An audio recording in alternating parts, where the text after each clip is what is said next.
Cuando le puse título a lo que es la experiencia, lo de cómo hackear el currículum, en realidad yo estaba pensando en una frase de María Caso, que sabéis que es profesora en la Universidad de la Complutense, creo recordar, que decía: hackea el aula y mienta al inspector cuando desobedecer es la vía para que el aprendizaje suceda.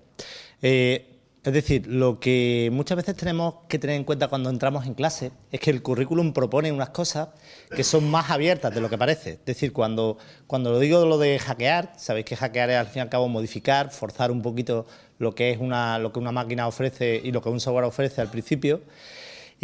Lo que estoy proponiendo es, en realidad, que nos demos cuenta de que somos más libres de lo que parece leyendo el currículum. Entonces, lo único que hay que hacer es atreverse, arriesgarse y ponerlo en marcha. Yo soy profesor de una asignatura que tiene muchos componentes para ser muy difícil de explicar, en mi opinión. No quiero presumir de ello, sino todo lo contrario, pero para mí tiene retos pedagógicos importantes, porque es una asignatura de una elevada complejidad técnica, podríamos decir, aunque es de letras, pero al mismo tiempo es muy difícil convencer al alumnado de que le va a servir para algo en su vida. Entonces yo doy filosofía y historia de la filosofía. No sé si alguno recuerda ya cuando lo estudió, pero es muy difícil de vender, por decirlo así, muy difícil.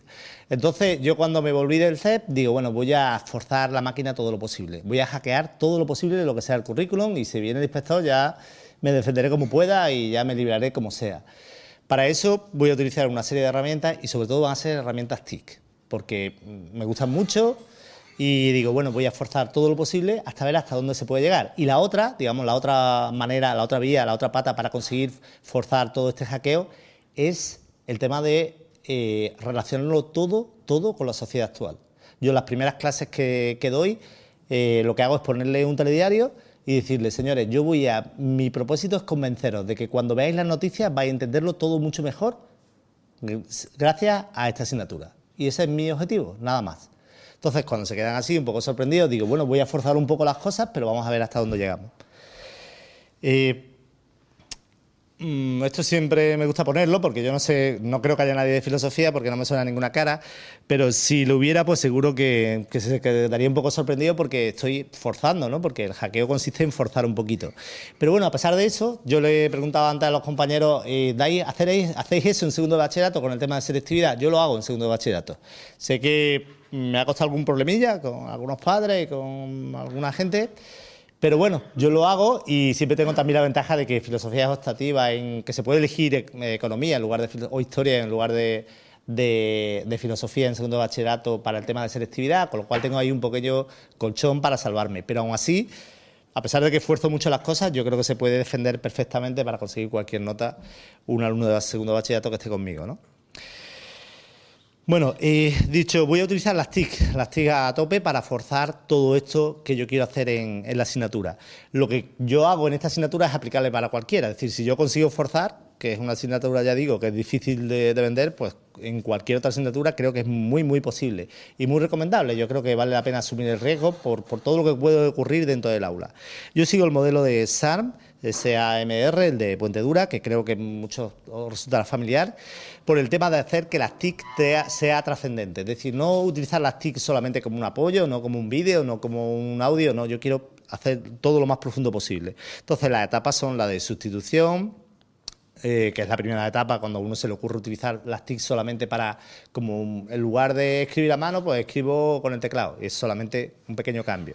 Luego hay el de aumento, que es cuando le aumento la potencialidad, luego modificación y yo me salto, que lo que quiero es a redefinir. Es decir, cuando tú utilizas las TIC de verdad, puedes cambiar muchas cosas y puedes redefinir tu forma de dar clase.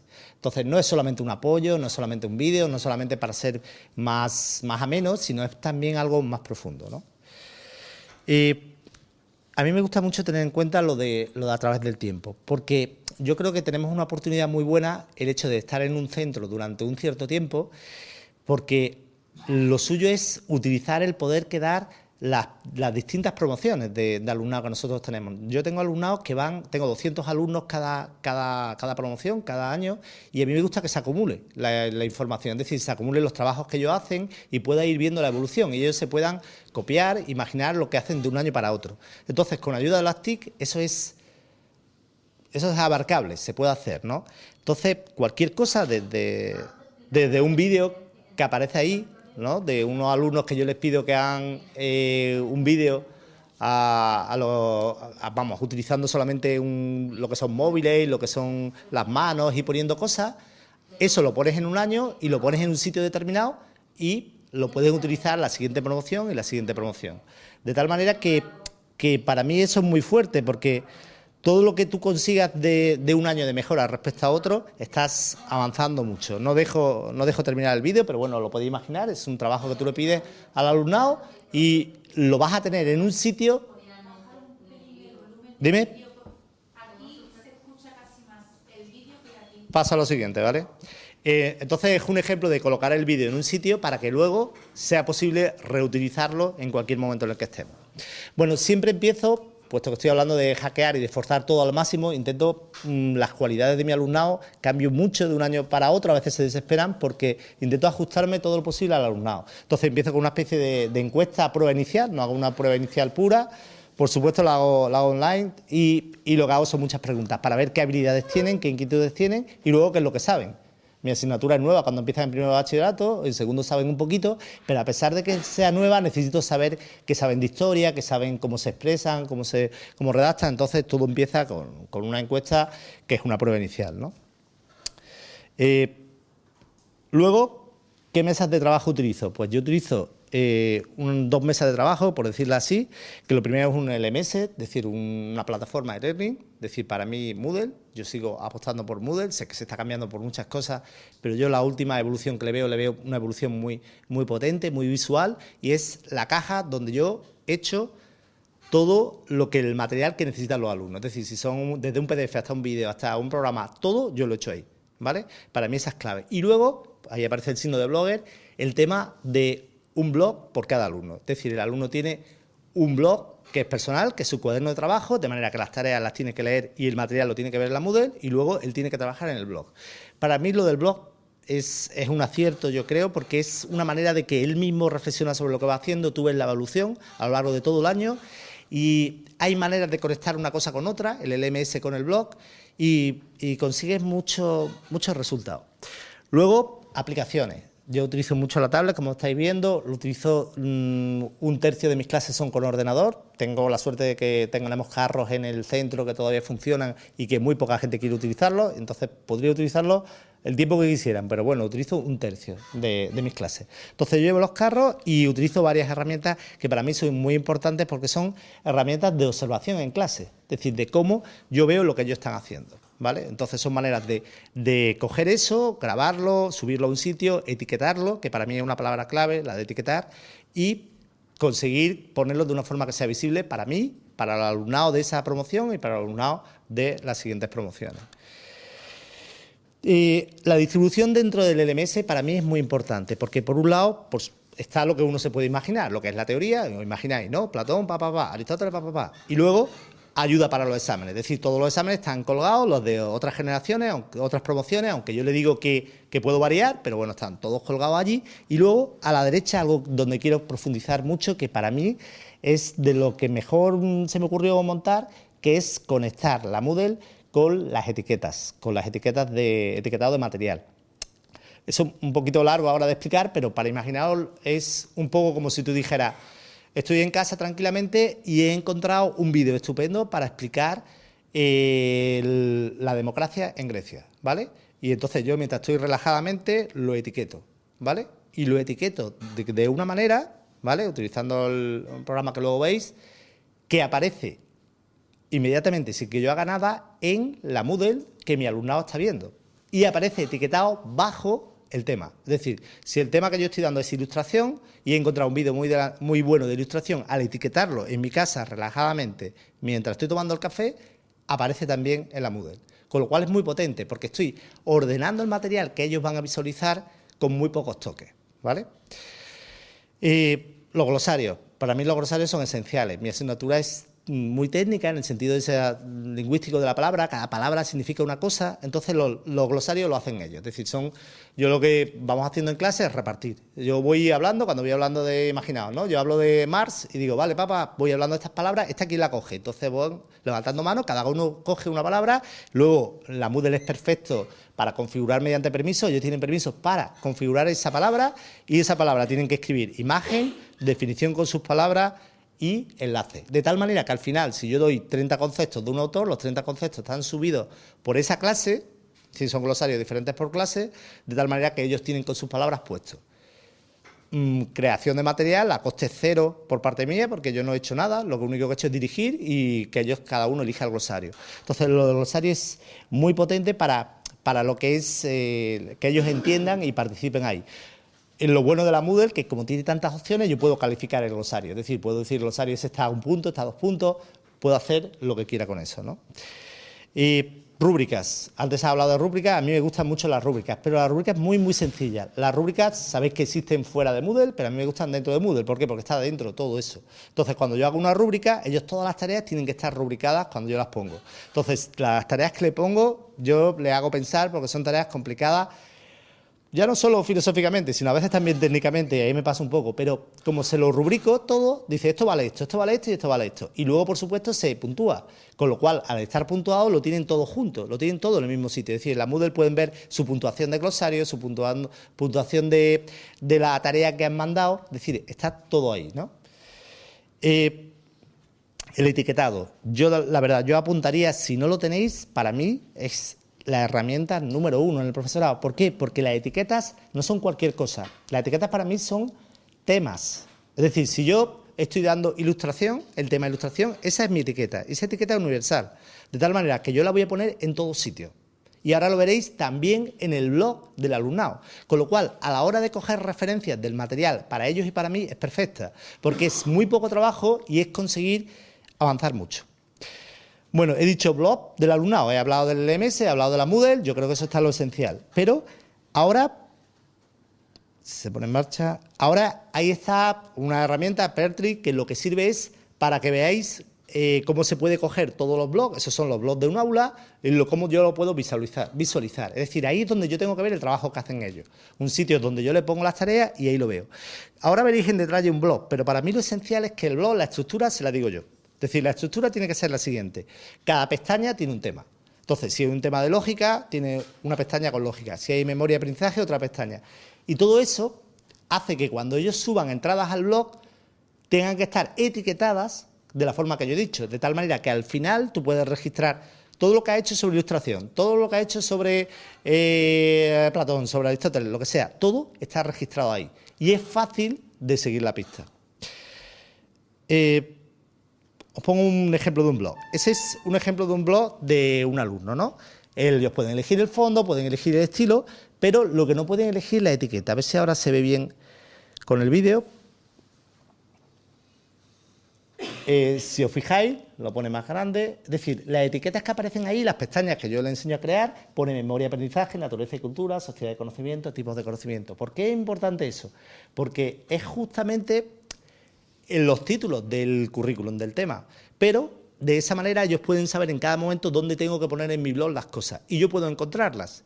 Y además, al estar etiquetadas con Digo en la Moodle, todo está conectado, con lo cual es muy fácil seguir la pista.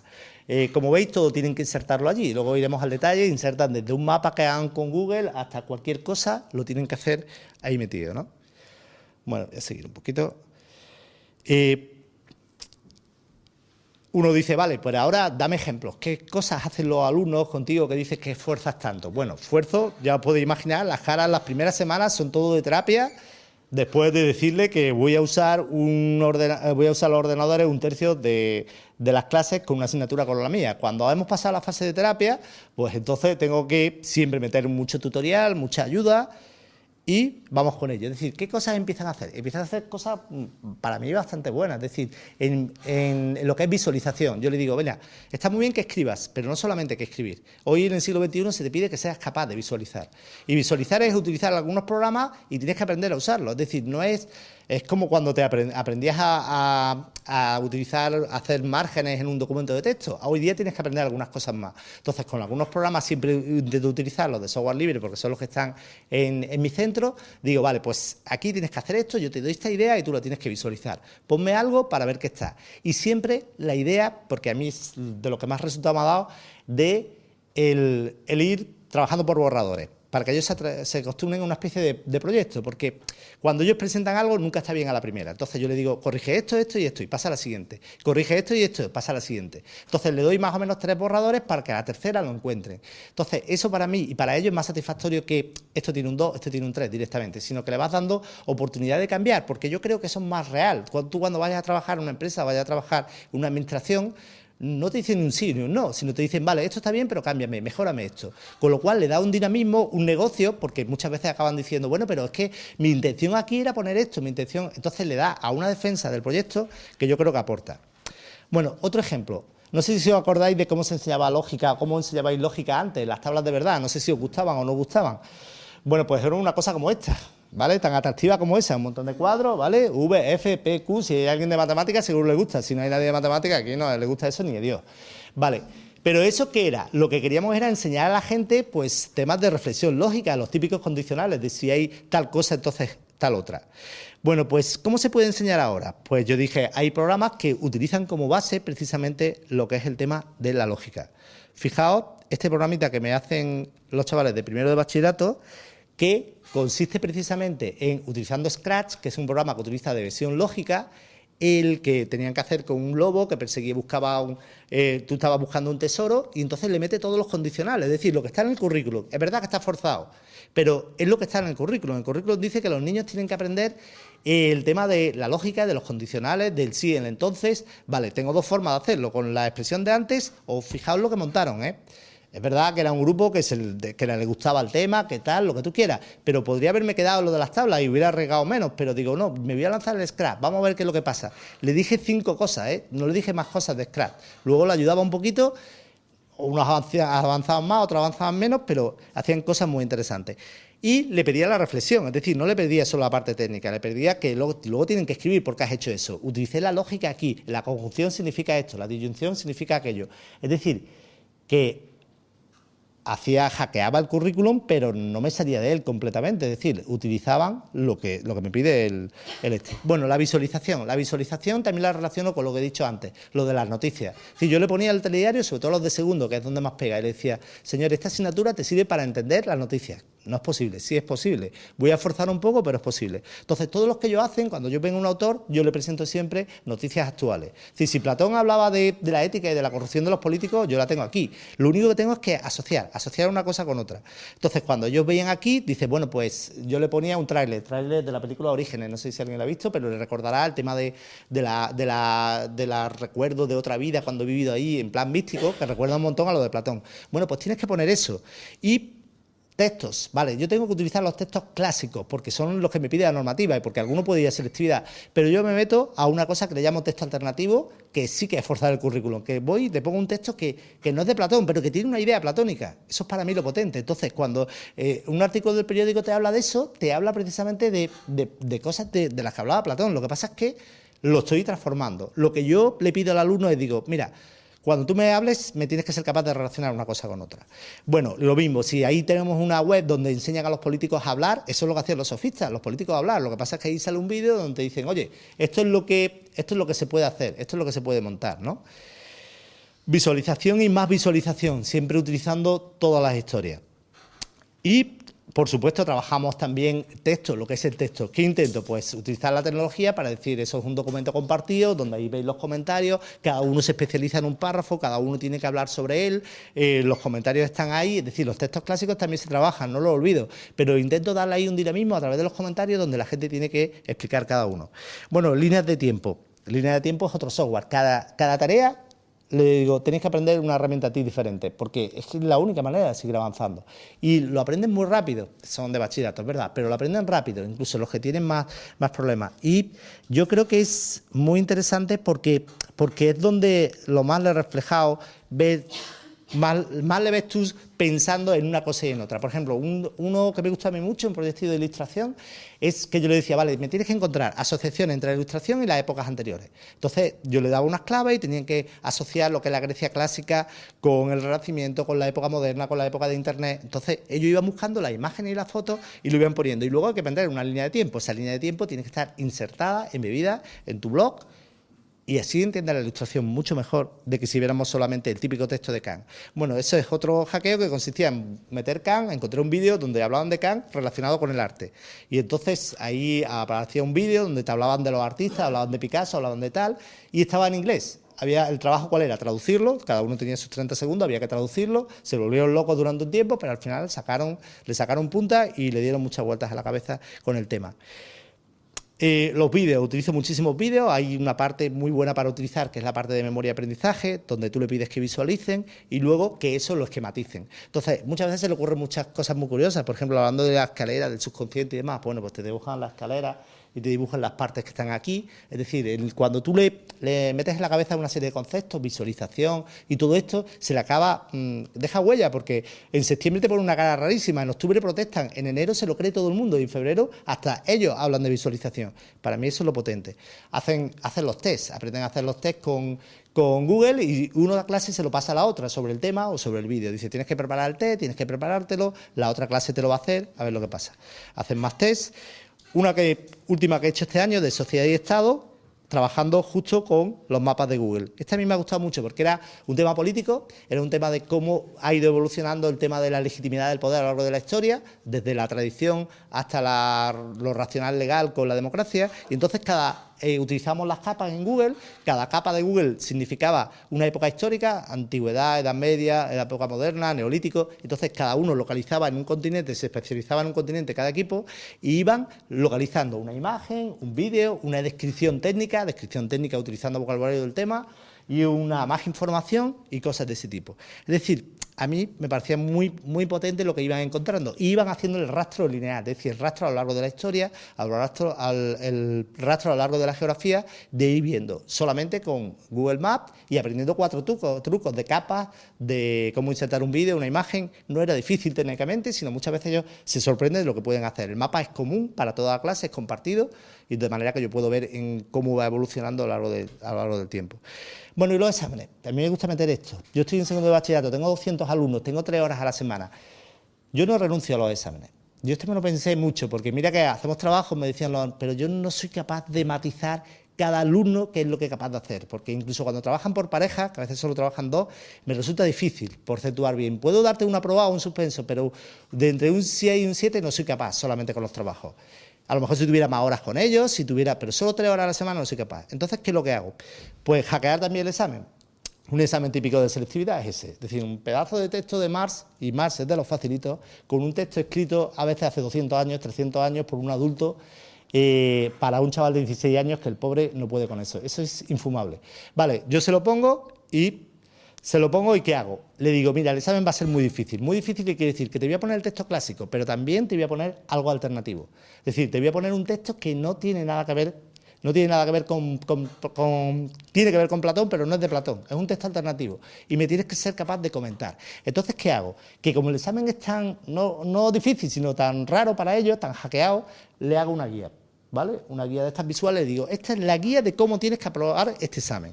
Se lo mando a él y a veces a los padres también, a los tutores legales, porque a veces, como podéis imaginar, tengo que convencerlos también a ellos.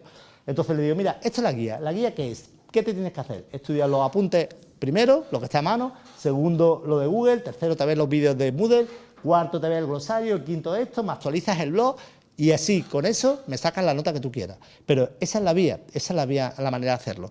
Lo de la guía de examen me ha servido mucho, porque se lo he enviado a los padres, entonces ellos saben cuál es el paso que tienes que dar. Y luego, La visualización para mí es un tema genial con las TIC. A mí me gusta poner este ejemplo porque es un vídeo hecho sobre la desigualdad en Estados Unidos.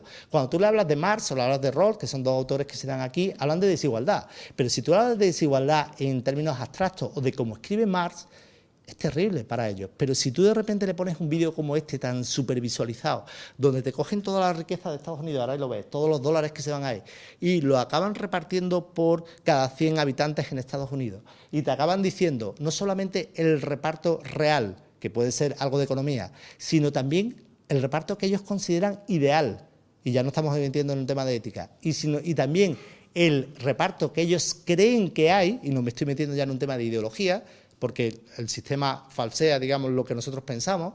Cuando metemos las tres cosas, resulta que estamos hablando de lo que Marx decía, o lo de que Rawls decía, que muchas veces lo que la gente piensa que es diferente de la realidad y diferente de lo que le gustaría que fuera. Entonces llevas a cosas mucho más fáciles de explicar gracias a que utilizas unas TIC muy potentes, una visualización muy potente, que si me quedara solamente en el textito de hace 100 años de Marx, pues no iba a conseguir prácticamente nada. Lo dejo sin terminar. Todo eso va a la tableta, por supuesto, todo eso va donde yo anoto todo, con apps que sirven para hacer eso, y ya está. Por supuesto, mucho correo con el alumnado. He contabilizado hasta ahora 1.400 emails, muchos, ¿vale? Muchos a lo largo, porque yo creo que es una cosa potente para mí. A mí no me importa contestar los sábados y los domingos, pero he creado un feedback que de otra manera me hubiera costado mucho convencerlos, porque al forzar tanto las cosas, ellos están acostumbrados a una manera y no a otra. Me he pasado de tiempo, ¿verdad? Sí.